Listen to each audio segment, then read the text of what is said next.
Saudara-saudari sekalian, antara isu yang paling hangat sekarang adalah pembubaran parlimen. Sekarang semua orang tertanya-tanya, adakah parlimen akan bubar atau tidak? Saya pun semalam dekat parlimen, berpertengahan bajet. Dekat sana, semua orang pun tanya, ada bubar ke tak? Ada bajet ke tak? Sampai saya balik ke sini, orang masih tertanya-tanya. Isu yang hangat. UMNO kata apa? Mereka sanggup redah banjir kalau pilihan raya diadakan pada masa sekarang. Saya nak bagi tahu, Zahid, kau nak redah banjir ke, nak redah hujan ke, itu kau pasal. Jangan susahlah kita. Betul tak? You nak ada kita nak redah hujan, you nak redah banjir, ada kita nak adakan pilihan raya umum. Pilihan raya umum melibatkan semua orang. Dan kita tahu, saudara-saudari sekalian, masih ingat tak banjir tahun lepas? Banjir tahun lepas ada mangsa banjir. Tidak dapat makanan yang diagihkan. Sebab apa? Makanan ada. Tetapi agensi kerajaan tidak cukup tenaga untuk agihkan makanan. Ada mangsa terpaksa duduk atas bumbung surau, bumbung rumah sendiri berjam-jam untuk agensi datang ambil mereka hantar ke PPS, Pusat Pemindahan Sementara. Kenapa macam itu? Sebab kita tak cukup tenaga kerja. Cuba kita bayangkan, kalau sekarang bubar parlimen, bulan 11 adakan pilihan raya, tuan-tuan dan puan-puan, apakah agensi kita boleh menanggung kerja-kerja menyelamat dan pada masa yang sama kena menanggung kerja-kerja pilihan raya? Kita tak sanggup. Hadirin sekalian, tahun lepas terbukti dah tak dapat. Kita kena utamakan nyawa rakyat kita. Kita bukan macam UMNO. UMNO tak pedulilah mati hidup, tak apa. Yang penting dia nak selamatkan dia sendiri. Zaid Hamidi. Sebab apa? Dia tak nak masuk penjara. Walaupun UMNO sekarang bukan parti majoriti.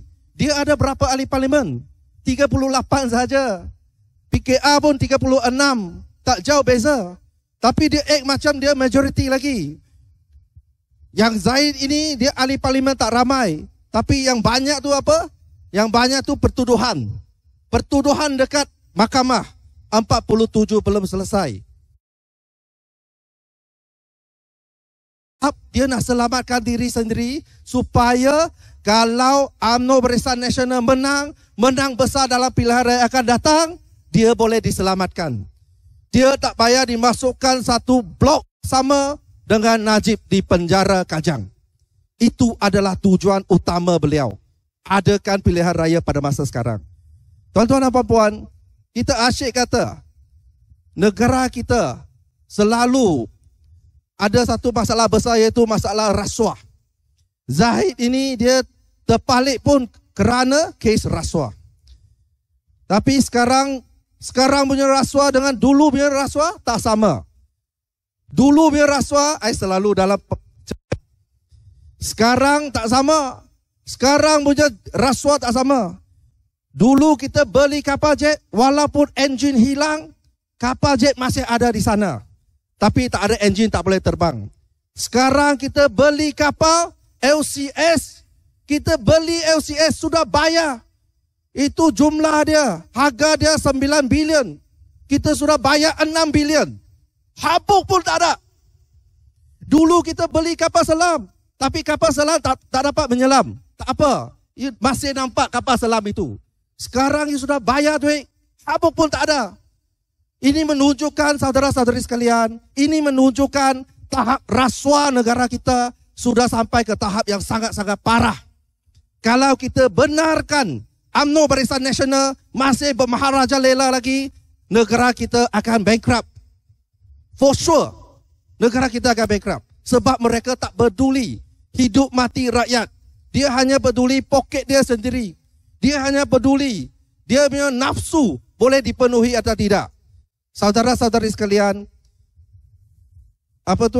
masa akan datang, tahun depan, ekonomi akan teruk. Sebab apa? Sebab kita tahu sekarang kita punya nilai ringgit menyusut.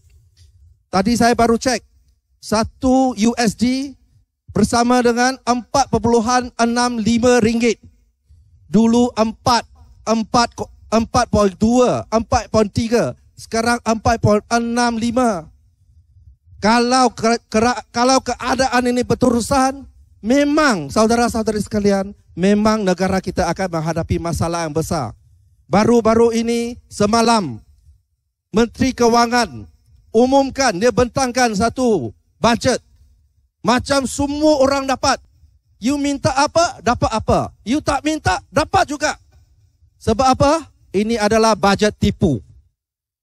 Dia nak tipu tuan-tuan dan puan-puan, supaya tuan-tuan dan puan-puan ingat, ini adalah bajet yang bagus. Kita kena sokong dia, baru kita dapat bajet ini. Saudara-saudari sekalian, kenapa saya kata bajet ini bajet tipu? Sebab hadirin sekalian, bajet ini tak masuk akal. Saya bagi contoh. Dia kata dia nak potong cukai income tax pendapatan perseorangan. Dia potong 2%. Tetapi hadirin sekalian, bila dia buat unjuran kutipan untuk tahun depan, unjuran kutipan itu tiba-tiba lebih banyak daripada 2022. Macam mana you boleh jadi? You potong pada masa yang sama, kamu potong tax 2%, or you ringan punya hasil naik. Ini memang tak masuk akal. Tuan-tuan dan puan-puan, saya harap kita tidak tertipu. Janganlah kita terberdaya lagi. Saudara-saudari sekalian, pada pilihan raya akan datang, saya tak tahu bila lah. Bila bubar pun kita tak tahu. Mungkin sekarang, mungkin tahun depan.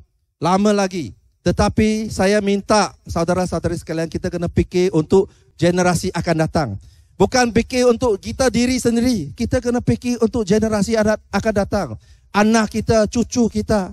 Kalau pilihan raya akan datang, kita kena cari satu gabungan politik yang stabil. Tuan-tuan dan puan-puan, kalau kita tengok sekarang, kerajaan sekarang, UMNO gaduh dengan Bersatu, Bersatu gaduh dengan PAS, PAS gaduh dengan UMNO. Tak boleh stabil. Kerajaan macam ini tak akan stabil. Itu sebabnya, saudara-saudari sekalian, saya merayu peluang, tuan-tuan dan puan-puan, bagi peluang kepada Pakatan Harapan, sebab kita ada bukti di negeri Selangor, di negeri Pulau Pinang, di negeri Sembilan, semua negeri ini ditadbir dengan begitu stabil dan rakyat dapat manfaat. Itu pertama, satu gabungan politik yang stabil. Yang kedua, hadirin sekalian, kita perlu satu gabungan politik yang boleh menguruskan ekonomi dan tidak rasuah.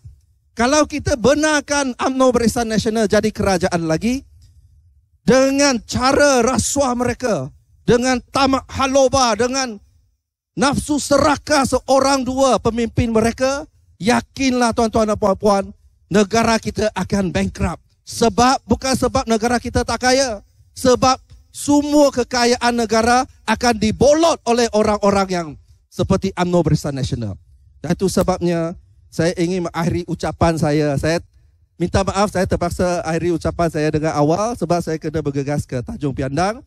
Saya ingin mengakhiri ucapan saya dengan pantun 2 kerat. Oh amai-amai padi tepi jambatan, jom ramai-ramai kita sokong pakatan. Boleh ke tidak?